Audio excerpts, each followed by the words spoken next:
26 April 2026 and Indian cities are on fire. आज के दिन 100 हॉटेस्ट सिटीज में से 98 इंडिया की हैं। What could be the reasons behind that?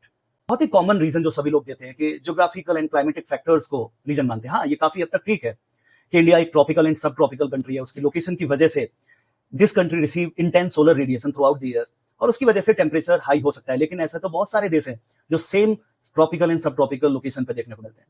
The real culprit behind the fire is poor urban planning and the infrastructure.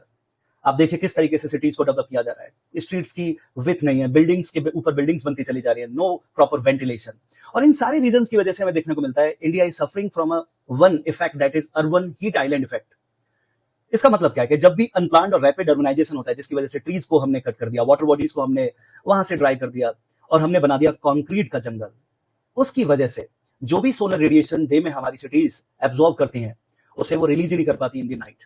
और इसकी वजह से कंपेयर टू द विलेज हमारी cities comparatively 5 to 6 degree Celsius ज्यादा हॉटेड हो जाती है। उसके अलावा अगर बात की जाए तो air pollution is another culprit. जितना ज्यादा पॉल्यूशन उतने ज्यादा एरोसॉल्स होंगे और उतना ज्यादा इंफ्रारेड ट्रैप होगी हमारे लोअर एटमॉस्फेयर के अंदर। इस वजह से हमारी नाइट है वो और ज्यादा हॉटेड हो जाती है compare to the village areas. And finally जिसके ऊपर कभी हम जिसको तो इग्नोर ही नहीं कर सकते वो है गवर्नमेंट पॉलिसी। प्रॉपर कोई ग्रीन कवर नहीं है। सिटी पार्क्स के नाम पर बहुत ही छोटे छोटे पार्क्स हैं। द मेन फोकस इज कैसे भी करके पेड़ को हटा दीजिए, लगाना तो बहुत दूर की बात है। और इफ वी आर मेकिंग, अगर कुछ भी ठीक चीज हो रही है तो उसके पीछे क्या होगा? All these things are on papers. Reality में वहां पर आपको ना ही कोई फॉरेस्ट दिखेगा, ना ही वहां पर रियलिटी में कोई ट्रीज दिखेंगे। And because of all these reasons Indian cities are right now on fire.